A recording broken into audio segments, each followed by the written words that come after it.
Hello to you, Linda. I'm so grateful that we're talking about hair. A few weeks ago, I wear a lot of hair gel at the best of times, ask my team, but I was having to literally dip my head into gel just to get me on air. This is a problem, not just for me, but for the industry. Gareth, yes it is, and trust me, you're not alone. I think there are many people out there doing exactly the same thing that you're doing just to make themselves look a little bit better during these lockdown times. I think, Gareth, just before we start, I'd like to just give our deepest condolences to yourself, the NCA team, and obviously the family of Lungile Tom. It was very sad to hear of his passing this week, and I know he was a dear colleague of you, so on behalf of the Sorbet business and myself, just deepest condolences.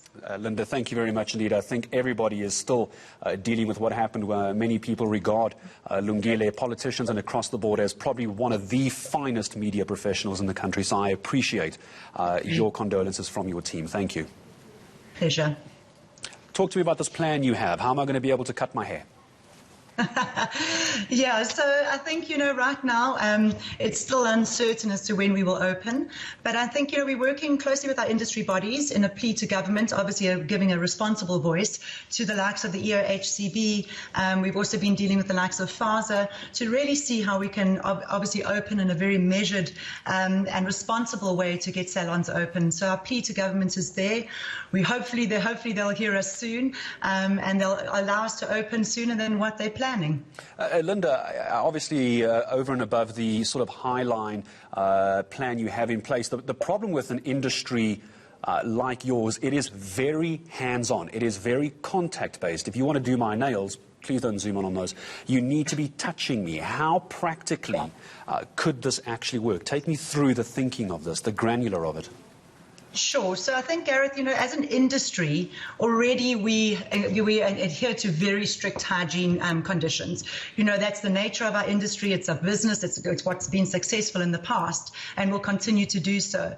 So, there's various measures that we'll be putting in place in terms of of PPE, gloves with every treatment, visors with every treatment, face masks with every treatment, sanitization before every single treatment, as well as putting up protective screens in between your therapist and your guest, because it's so critical that we protect not only our guests but our therapists as well, our employees.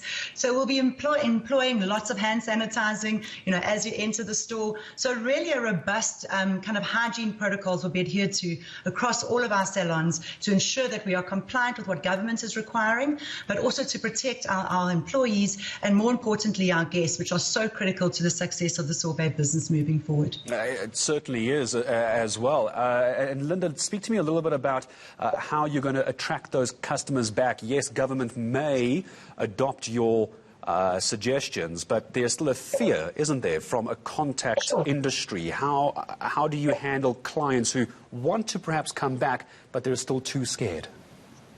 So I think, Gareth, instilling and installing faith and trust with our guests is going to be very, very important, and really demonstrating and showing our hygiene protocols at every single step will give them the confidence and the faith to come back to Sorbet.